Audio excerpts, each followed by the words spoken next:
Class 10 এর স্টুডেন্টরা, আজকে আমি ভ্যারিয়েশন বা ভেদ এই অধ্যায়ের কিছু নতুন অঙ্ক করাবো। আগের ভিডিওতে আমি তোমাদের 9 অবধি অঙ্ক করিয়েছিলাম, আর এই ভিডিওটি পার্ট 4, এটাতে আমি 10 থেকে অঙ্ক করাবো। তো তাহলে আমরা শুরু করি। 10-এর অঙ্কটা কি বলেছে আমরা দেখে নিই।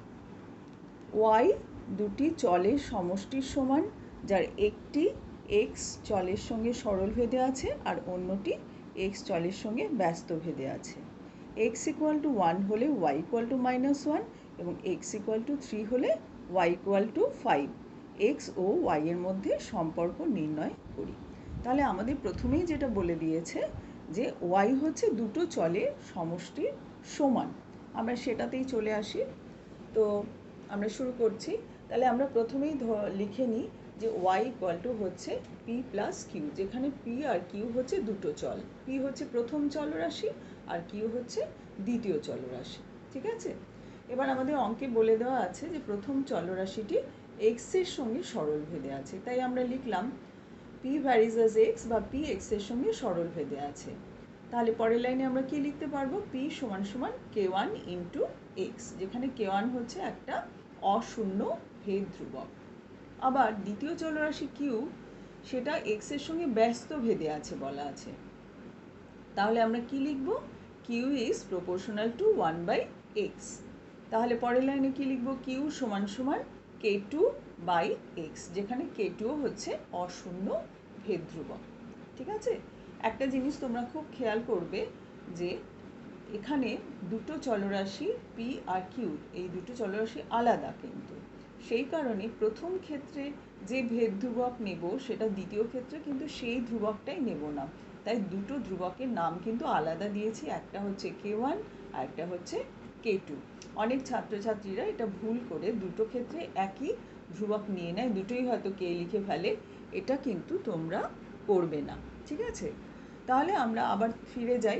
y ইজ ইকুয়াল টু কী ধরেছিলাম? p plus Q. p কী পেলাম? যে p হচ্ছে k1x। তাহলে আমরা y equal to p plus কিউর জায়গায় লিখব k1x প্লাস কিউ এর জায়গায় লিখব k2 বাই এক্স। ঠিক আছে, p ও q এর মানটা বসিয়ে এটা পেলাম।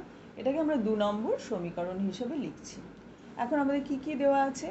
দেওয়া আছে যে x ইকুয়াল টু 1 হলে y ইকুয়াল টু -1। তাহলে আমরা এই মানগুলো বসাই এবারে 2 নম্বর সমীকরণে। 2 নম্বর সমীকরণে y এর জায়গায় আমরা বসালাম -1, এই মানটা দেওয়া আছে তাই লিখলাম -1। y equal two -1 equal to হচ্ছে k1 ইন্টু এক্স এর জায়গায় কী লিখছি? 1 প্লাস k2 বাই এক্স এর জায়গায় লিখছি 1। তাহলে এই সমীকরণটা সরল করে আমরা কি পেলাম? ডান দিকে হচ্ছে k1 প্লাস k2 আর বাদিকে ছিল -1 আর এই 1 গুণ করে, মানে সবেরই তলায় 1 আছে, গুণ করারও দরকার নেই। তাহলে আমরা কি পেলাম? k1 plus k2 equal to হচ্ছে -1। মানে এই লাইনটাকে আমি একটু ঘুরিয়ে লিখলাম, ডান দিকটাকে বাদিকে, বাদিকটাকে ডান দিকে। তাহলে এটাকে আমরা লিখলাম 3 নম্বর সমীকরণ। তাহলে প্রথম সমীকরণ 1 নম্বর থেকে আস্তে আস্তে আমরা এই সমীকরণটা পেলাম। এবারে আরেকটা ভ্যালুস দেওয়া রয়েছে যে x ইকুয়াল টু 3 হলে y ইকুয়াল টু 5 বলে দেওয়া আছে। তাহলে এটাও আমরা, এই মান দুটো আমরা 2 নম্বর সমীকরণে বসাই। 2 নম্বর সমীকরণে বসানোর পরে আমরা কি পেলাম? 5 equal to k1 into 3 plus k2 by 3। পরের লাইন কী পাচ্ছি? 5 ইকুয়াল টু, আমরা যদি এটা যোগ করি, ভগ্নাংশে যোগ, 3 হচ্ছে লসাগু, তাহলে ওপরে কী পাচ্ছি? 3k1 ছিল ইন্টু 3 হলো প্লাস k2। 3 দিয়ে 3কে ভাগ করলে 1 হয়, 1 দিয়ে k2কে গুণ করলে k2 হয়। তাহলে এটা কী পেলাম? 3k1 into 3 plus k2 divided by 3। আর বাদিকে রয়েছে 5। এবার পরের লাইনে বজ্রগুণন করছি। বজ্রগুণন করলে 5 ইন্টু 3 তো 15। তাহলে 15 ইকুয়াল টু কী হলো? ডান দিকে 9k1 প্লাস k2। ঠিক আছে, এইবারে আমরা এই যে 3 আর 4 এই দুটো সমীকরণ পেয়েছি, এই দুটো সমীকরণ আমরা সমাধান করলাম। সমাধান করে কি পেলাম? দেখো আমরা কি করেছি? 3 ইন্টু 9, মানে 3 নম্বর সমীকরণকে 9 দিয়ে গুণ করেছি, তার থেকে 4 নম্বর সমীকরণ বিয়োগ করেছি। বিয়োগ করে আমরা কি পেলাম? 8k2 equal to -24। সেখান থেকে k2 পেলাম -24/8 ইকুয়াল টু হচ্ছে -3। এবারে এই k2 ইকুয়াল টু -3টা আমরা বসিয়ে দিচ্ছি 3 নম্বরে। 3 নম্বর সমীকরণে আমরা পেয়েছিলাম k1 plus k2 equal to -1। তাহলে k1 আর k2 মান পেয়েছি -3। তাই প্লাস K2 ছিল, প্লাস K2 জায়গায় হয়ে যাবে -3, যেহেতু K2-র মানই হচ্ছে -3, প্লাস অফ -3 মানে -3, তাহলে K1 -3 ইকুয়াল টু হলো -1। এবার -3টাকে ডান দিকে যদি আমরা নিয়ে যাই -3টাকে, তাহলে কি হয়ে যাচ্ছে +3। তাহলে K1 হয়ে গেল -1 + 3 ইকুয়াল টু হচ্ছে 2। 3 থেকে 1 বাদ দিলে 2 হয়, তাই হলো 2। এবারে আমরা 2 নম্বর সমীকরণে K1 আর K2 মান বসালে আমরা কি পাচ্ছি, y equal two 2x - 3/x। কারণ 2 নম্বর সমীকরণ দেখো তোমরা ভালো করে, এটা ছিল y ইকুয়াল টু K1x। আমরা K1 আর K2 মানটা বার করে নিয়েছি, বার করে সেই মানটা আমরা বসালাম। K1 এর জায়গায় 2 আর K2 এর জায়গায় -3, তাই এটা হয়ে গেল 2x - 3/x। তাহলে এটা হলো x আর y এর মধ্যে নির্ণেয় সম্পর্ক। ঠিক আছে, আমরা এবারে পরের অঙ্কে চলে যাব। আচ্ছা, 11 নম্বরের অঙ্কটা তোমরা 5-এর যে অঙ্কগুলো করেছিলে সেইভাবেই করবে। আমি এবার 12 অঙ্কটা করাবো। 12 অঙ্কটা কি বলেছে, x ডেসিমিটার গভীর একটা কূপ খনন করার জন্য মোট ব্যয়ের এক অংশ x এর সঙ্গে সরলভেদে আর অপর অংশ x স্কোয়ারের সঙ্গে সরলভেদে পরিবর্তিত হয়। যদি 100 ডেসিমিটার এবং 200 ডেসিমিটার কূপ খনন করার জন্য যথাক্রমে 5,000 টাকা এবং 12,000 টাকা ব্যয় হয়, তবে 250 ডেসিমিটার গভীর কূপ খননের জন্য কত ব্যয় হিসেব করে লিখি। কত ব্যয় হবে সেটা হিসেব করব। এই অঙ্কটা আগের অঙ্কটার সঙ্গে মিল আছে। আগের অঙ্কটাতেও যেমন আমরা দুটো চলরাশির সমষ্টি পেয়েছিলাম, এখানেও ওরকমই যে কূপটি খনন করতে হবে তার যদি গভীরতা x ডেসিমিটার হয় এবং তার ব্যয় যদি হয় y, তাহলে ওয়াইটা হচ্ছে দুটো অংশের যোগফল বলে দিয়েছে। একটা অংশ a আর একটা অংশ আমরা b ধরে নিয়েছি, মানে অংশ a বলেনি, বলেছে যে y। অঙ্কটার মধ্যে আবার চলে আসি, যে মোট ব্যয়ের এক অংশ x এর সঙ্গে সরলভেদে থাকে আর অপর অংশ হচ্ছে x স্কোয়ারের সঙ্গে সরলভেদে থাকে। তো দুটো অংশ যেহেতু, সেই জন্য y equal two a plus b আমরা লিখে নিয়েছি। ঠিক আছে, এবার a হচ্ছে x এর সঙ্গে সরলভেদে আছে, তাহলে a ইকুয়াল টু K1x। আবার b হচ্ছে x স্কোয়ারের সঙ্গে সরলভেদে আছে, তাই b ইকুয়াল টু হচ্ছে K2 × x স্কোয়ার। এবারে যেহেতু y equal two a plus b, তাহলে এর জায়গায় লিখলাম K1x আর b এর জায়গায় লিখলাম K2x স্কোয়ার, আগের মতো। এটা 2 নম্বর সমীকরণ হলো। এবার যে মানগুলো দেওয়া আছে সেই মানগুলো বসাবো এই সমীকরণটাতেই। তাহলে y ইকুয়াল টু 5,000। হ্যাঁ, আমাদের বলা ছিল যে x 100 হলে y 5,000 হয়, অর্থাৎ 100 ডেসিমিটার গভীর কূপ খনন করতে গেলে 5,000 টাকা খরচ হচ্ছিল, সেই ডেটাটা দেওয়া আছে। তাই y এর জায়গায় 5,000 বসালাম, x এর জায়গায় 100 বসালাম। বসে আমরা কি পেলাম, 50 equal to K1 plus K2 into 100। এবার আরেকটা মান দেওয়া আছে, বলছে যে x যদি 200 হয় তাহলে y হচ্ছে 12,000। সেই মানগুলো বসালাম এই 2 নম্বর সমীকরণে। বসিয়ে পেলাম 12,000 equal to K1 into 200 plus K2 into 200 whole square. এইবার আমরা এটাকে লঘিষ্ঠ আকারে বা কাটাকুটি করে দুদিকটা আমরা পেলাম 60 equal to K1 plus K2 into 200, মানে 200 দিয়ে উভয় পক্ষকে ভাগ করেছি, তাহলে আমরা ইকুয়েশনটা পেলাম। তাহলে 3 নম্বর আর 4 নম্বর ইকুয়েশনটা এবারে আমরা সমাধান করব, করে K1 আর K2-র মান বার করব। তাহলে কিন্তু 2 নম্বরে K1 K2-র মানটা বসিয়ে দিতে আমরা পারবো। তখন y এর সঙ্গে x এর একটা সম্পর্ক পেয়ে যাব, এবং সেখান থেকে যত ডেসিমিটার কূপই খনন করতে বলুক না কেন, আমরা এই ইকুয়েশনটার মধ্যে বসিয়ে দিয়ে আমরা কিন্তু ব্যয়টা, y মানে ব্যয় তো মোট ব্যয়, আর আমরা মোট ব্যয়টা বার করতে পারবো। তাহলে আমাদের এখন উদ্দেশ্য হচ্ছে K1 আর K2-র মানটা বার করা। তো সেই জন্য আমরা 3 নম্বর আর 4 নম্বর সমীকরণটাকে সমাধান করবো। এটা করার জন্য আমি কী করছি, 4 থেকে 3 বিয়োগ করছি। বিয়োগ করে কি পেলাম, K2 ইন্টু 100 ইকুয়াল টু 10। দেখো 4 থেকে 3 বাদ দাও, 60 থেকে 50 বাদ দিলে 10 হয় বাদিকটা, আর এদিকটা K1 কেটে যাচ্ছে। K2 into 200 minus K2 into 100 করলে হচ্ছে K2 ইন্টু 100। তাহলে এই পেলাম, তাহলে এখান থেকে K2 পেলাম 10/100 করে হলো 1/10। ঠিক আছে, এবার 4 নম্বর সমীকরণে এই K2-র মানটা বসিয়ে দিলাম। আমি এটা 3 নম্বর সমীকরণ বসালেও পারি, যে কোনো একটাতে বসালেই হবে 3 আর 4-এর মধ্যে। তো 4-এ বসিয়েছে, বসিয়ে কি পেলাম, 60 ইকুয়াল টু হচ্ছে K1 প্লাস 1/10 ইন্টু 100। তাহলে কি হলো, K1 ইকুয়াল টু হলো 60 মাইনাস 20 সমান 10 দিয়ে 200কে কাটলে 20 হয়, তো সেই 20টাকে আমি নিয়ে গেলাম এইদিকে, তাহলে 60 মাইনাস 20 হলো, তাহলে 40 ইকুয়াল টু K1। এই লাইনটাকে ঘুরিয়ে আমি লিখেছি K1 ইকুয়াল টু 40। ঠিক আছে, তাহলে আমরা এবার 2 নম্বর সমীকরণে চলে যাই, যেখানে আমাদের K1 K2টা বার করাটাই আমাদের উদ্দেশ্য ছিল। সেটা আমরা পেয়ে গেলাম। পেয়ে গিয়ে আমরা 2 নম্বর থেকে কি পেলাম, y equal two 40x plus 1/10 x square, যেহেতু কে2 মান 1/10 বেরিয়েছে। হলো, এবারে আমরা এই যে ইকুয়েশনটা পেয়ে গেছি, এখান থেকে এক্স মানে তো কত ডেসিমিটার গভীর হবে কূপটা, সেটা তো কেউ যদি তোমায় বলে 200 ডেসিমিটার গভীর কূপ খনন করো, কেউ বললো 250 ডেসিমিটার করো, কেউ বললো 300 ডেসিমিটার কূপ খনন করলে কত টাকা ব্যয় হয় বলো, তাহলে তুমি এক্সের জায়গায় সেই মানটা বসালেই তুমি কিন্তু পেয়ে যাবে। ওয়াই মানে তো মোট ব্যয়। তো আমাদের এখানে শুধু 250 ডেসিমিটার গভীর কূপ খনন করার জন্য কত ব্যয় সেটা নির্ণয় করতে বলেছে। তাহলে আমি এই যে সমীকরণটা পেয়েছি ফাইনালি, তাতে আমি এক্স ইকুয়াল টু 2.5 বসিয়ে দিলাম। তাহলে 40 ইন্টু এক্সের জায়গায় কী লিখলাম, 40 ইন্টু 250, 2.5 না মানে 250, আর 1/10 এক্স স্কোয়ারের জায়গায় কী লিখলাম 250 ইন্টু 250, এই সমস্ত কিছু করে আমাদের বার হলো 16,250। তাহলে 250 ডেসিমিটার গভীর কূপ খনন করার জন্য ব্যয় হবে 16,250 টাকা। তোমরা বুঝতে পেরেছো নিশ্চয়ই, আশা করি। আমি এবারে পরের অঙ্ক 13 অঙ্কটায় যাব। ঠিক আছে, 13 অঙ্ক কি বলছে আমরা দেখি। 13 অঙ্কটা বলছে যে চোঙের আয়তন ভূমির ব্যাসার্ধের দৈর্ঘ্যের বর্গের এবং উচ্চতার সঙ্গে যৌগিক ভেদে আছে। দুটি চোঙের ভূমির ব্যাসার্ধের দৈর্ঘ্যের অনুপাত 2:3 এবং তাদের উচ্চতার অনুপাত হচ্ছে 5:4। তাই যদি হয় তাহলে ওদের আয়তনের অনুপাত নির্ণয় করি।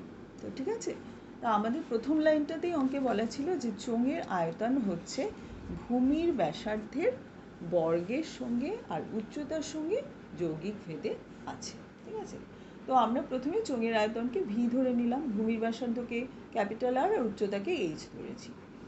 তাহলে V is proportional to R square, আবার V is proportional to H, উচ্চতা মানে এইচ। তো এবার দুটোর সঙ্গে যেহেতু যৌগিক ভেদে আছে, আমরা যৌগিক ভেদের উপপাদ্যতে পেয়েছি যে এক্স ওয়াই জেড যদি তিনটে চলরাশি হয়, এক্স যদি প্রপোর্শনাল টু ওয়াই হয় যখন জেড কনস্ট্যান্ট থাকে, ধ্রুবক থাকে, হ্যাঁ, এবং এক্স ইজ যদি প্রপোর্শনাল টু জেড হয়, তাহলে কি হয়, X is proportional to Y into Z হয়। তাহলে এখানেও ঠিক সেই একই নিয়মে V is proportional to R square into H হলো।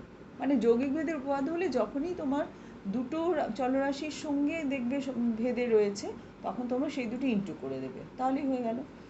এবার আমরা পরের লাইনে লিখলাম ভি ইকুয়াল টু, মানে এই সাইনটা উঠিয়ে দিলে ইকুয়াল টু হলো, তাহলে এখানে ধ্রুবক দিলাম কে ইন্টু আর স্কোয়ার এইচ, যেখানে কে হচ্ছে অশূন্য ধ্রুবক, বারবার আর বলবো না।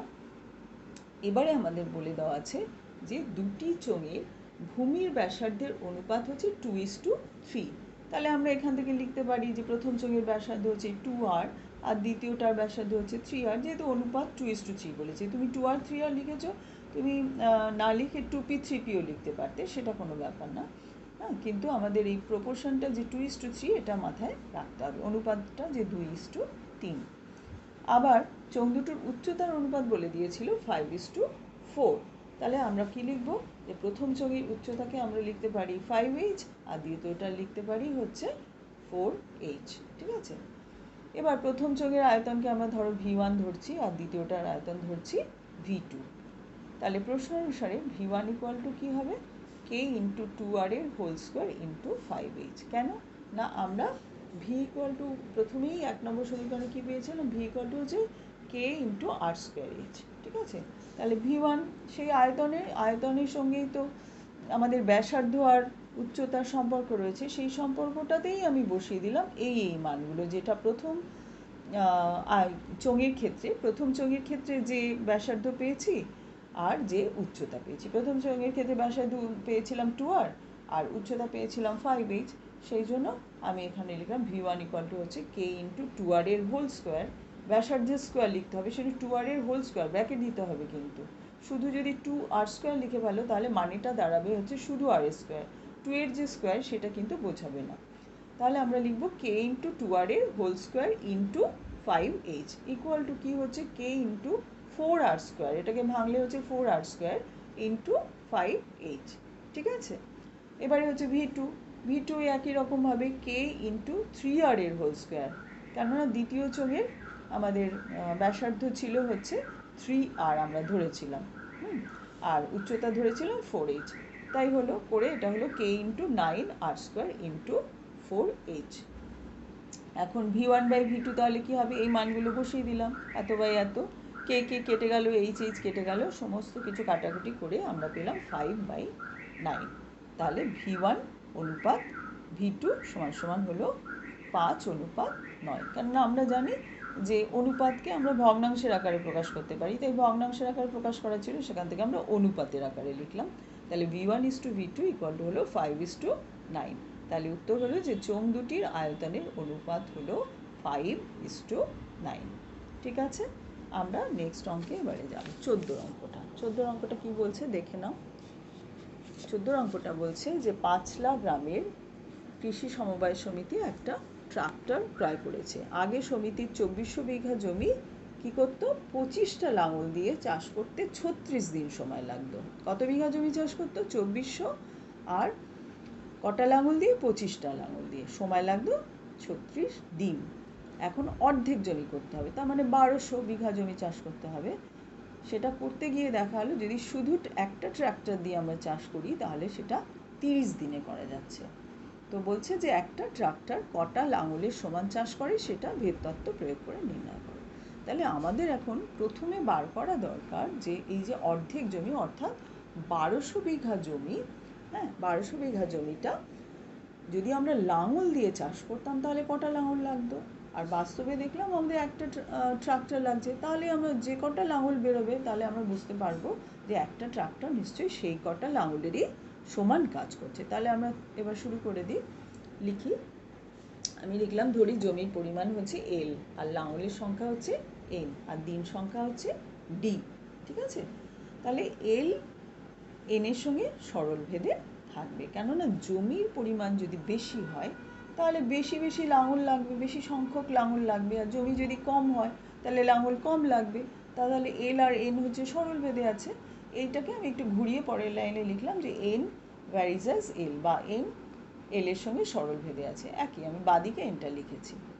আবার N কিন্তু D এর সঙ্গে ব্যস্তানুপাতে থাকবে। তার কারণ কি, যে আমাদের কি বলে, হ্যাঁ আমাদের লাঙলের সংখ্যা N হচ্ছে D এর সঙ্গে ব্যস্তানুপাতে থাকবে। তার কারণ লাঙল যদি বেশি আমরা লাগাই তাহলে কিন্তু তাড়াতাড়ি কাজটা শেষ হবে, অর্থাৎ লাঙলের সংখ্যা বেশি হলে সময় কম লাগবে। আর লাঙল যদি কম লাগে তাহলে কিন্তু সময় বেশি লাগবে, অর্থাৎ দিন সংখ্যা বেশি হবে।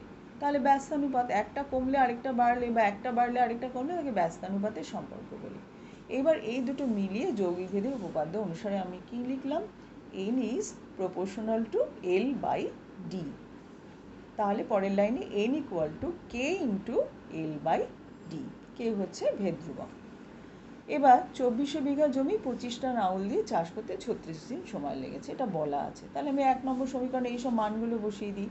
জমি L মানে হচ্ছে 2400, তাই L এর জায়গায় 2400 লিখবো। N হচ্ছে 25 লিখবো। আর দিন হচ্ছে D হচ্ছে 36, এখানে 36 লিখবো, তাই লিখলাম। পরের লাইনে আমরা পেলাম ওখান থেকে 25 equal to K into 2400/36। তাহলে এখান থেকে আমরা K এর মান বার করবো। 25 into 36 বজ্রগুণন করলাম, তারপরের লাইনে আমরা 2400 দিয়ে ভাগ করে দিলাম, করে আমরা পেলাম যে K equal to হচ্ছে 36 into 25/2400 সমান হচ্ছে 3/8। ঠিক আছে, তাহলে আমরা K এই যে ভেদ ধ্রুবকটা তার মান কিন্তু বার করে ফেলেছি। তাহলে এই 1 নম্বর সমীকরণে কিন্তু আমরা এই K এর মানটা বসাতেই পারবো। তাহলে এটা বসিয়ে দিলেই আমরা N K L D এই যে একটা সম্পর্ক পেলাম। এবার এখানে যে কোনো যদি L আর D এর মান জানি তাহলে N বার করতে পারবো, N আর L যদি জানি তো D বার করতে পারবো। তো যাই হোক, তো আমরা K এর মানটা পেয়ে গেছি। এবারে এখন প্রশ্ন হলো যে অর্ধেক জমি অর্থাৎ 2400/2 1200 বিঘা জমি 30 দিনে চাষ করতে কটা লাঙল লাগবে, এটা আমাদের প্রশ্ন। আগে সেটা আমরা তাহলে ওই 1 নম্বর সমীকরণে আমরা মানগুলো সব বসিয়ে দিচ্ছি। L হচ্ছে জমির পরিমাণ 1200 বিঘা, 1200। D হচ্ছে 30 দিন, 30 দিনে চাষ করতে হবে বলে দিয়েছে। আর K এর মান আমরা আগেই পেয়ে গেছি 3/8। এগুলো বসিয়ে আমরা কি পেলাম, N equal to K into মানে 3/8 ইন্টু L মানে 1200 বাই D মানে 30, এটা বসলাম, বসিয়ে কাটাকুটি করে পেলাম হচ্ছে 15। অর্থাৎ 1200 বিঘা জমি যদি 30 দিনে চাষ করতে হতো তাহলে আমাদের 15খানা লাঙল লাগতো। কিন্তু এখন লাঙল না লাগিয়ে ট্রাক্টর লাগানো হয়েছে, দেখা যাচ্ছে ওই কাজটা একটা ট্রাক্টরই করতে পারছে। তাহলে আমরা নিশ্চয়ই বুঝতে পারলাম যে কাজটা 15টা লাঙল করতো সেই কাজটা এখন একটা ট্রাক্টর করছে, অর্থাৎ একটা ট্রাক্টর 15টি লাঙলের সমান কাজ করে। ঠিক আছে, বুঝতে পারলে তোমরা? নেক্সট আমরা 15 অঙ্কটা করব। 15 অঙ্কটা কি বলছে আমরা একটু দেখে নিই।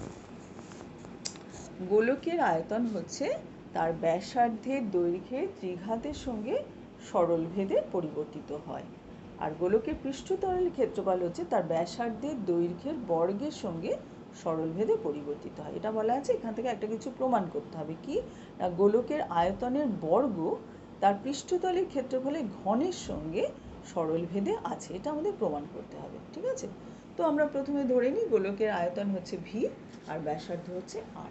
তাহলে প্রশ্ন অনুসারে ভি হচ্ছে প্রপোর্শনাল টু আর কিউব হবে, কেননা বলেই দিয়েছিল যে ব্যাসার্ধের ত্রিঘাত, ত্রিঘাত মানে কিউব আর কি। তাহলে V is proportional to R cube. ঠিক আছে, তাহলে V equal to k1 into R cube, k1 হচ্ছে ধ্রুবক। এবার পৃষ্ঠতলের ক্ষেত্রফলকে ধরলাম এস। বলা আছে যে এস হচ্ছে ব্যাসার্ধের বর্গের সঙ্গে সরলভেদে আছে, ব্যাসার্ধের বর্গ মানে আর স্কোয়ার। তাহলে S is proportional to R square. তাহলে পরের লাইনে লিখবো S equal to k2 into R square. এখানেও আলাদা ভেদ ধ্রুবক ধরলাম, তার কারণ এখানে হচ্ছে সম্পর্কটা আলাদা, এটা পৃষ্ঠতল এটা ব্যাসার্ধ, আগে ছিল আয়তন আর ব্যাসার্ধ, তাই ভেদ ধ্রুবকও আলাদা। আচ্ছা, এইবারে এটা আমাদের হয়ে গেল, এটা 2 নম্বর সমীকরণ লিখলাম। এইবারে আমরা পাচ্ছি ভি স্কোয়ার ইকুয়াল টু, এখানে ভি এর মান কী দেওয়া ছিল, k1 ইন্টু আর কিউব। তাহলে ভি স্কোয়ার ইকুয়াল টু কী পাচ্ছি, k1 আর কিউব তার হোল স্কোয়ার।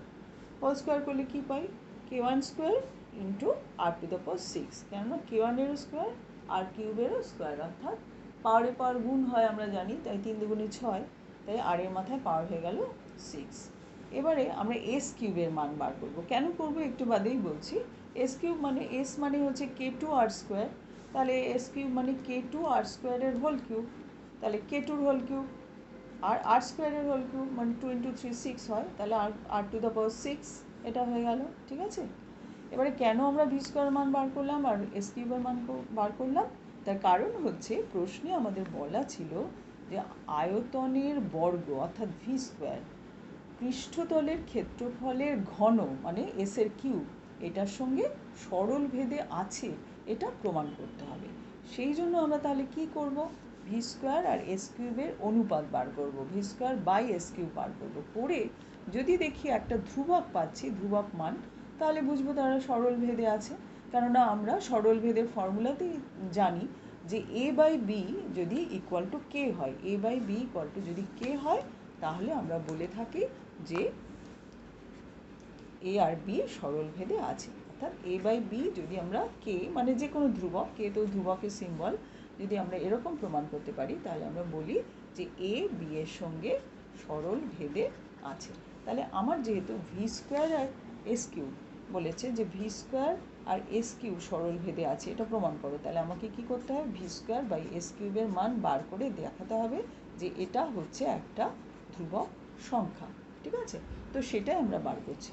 তো V square by S cube, এবার ভি স্কোয়ারের মান আগে পেয়েছিলাম k1 স্কোয়ার আর 6, আর নিচে এস কিউব পেলাম হচ্ছে k2 cube R to the power 6। এবার এগুলো কেটে গেল, আর 6 আর 6 কেটে যাচ্ছে, তাহলে রইল সমান সমান k1 square divided by k2 cube. এবার দেখো এই পুরোটাই কিন্তু আরেকটা নতুন ধ্রুবক তৈরি হলো, কারণ উপরে একটা ধ্রুবক আছে, ধ্রুবক বাই ধ্রুবক, তাই নতুন ধ্রুবকের নতুন নাম দিতে হবে, তাই আমি নাম দিলাম কে। তোমরা চাইলে অন্য কোনো নাম দিতে পারো, এম এন পি কিউ যা খুশি দিতে পারো, সেটা কিন্তু আবার এখানে লিখে দিতে হবে, নাহলে কিন্তু নাম্বার কাটা যাবে।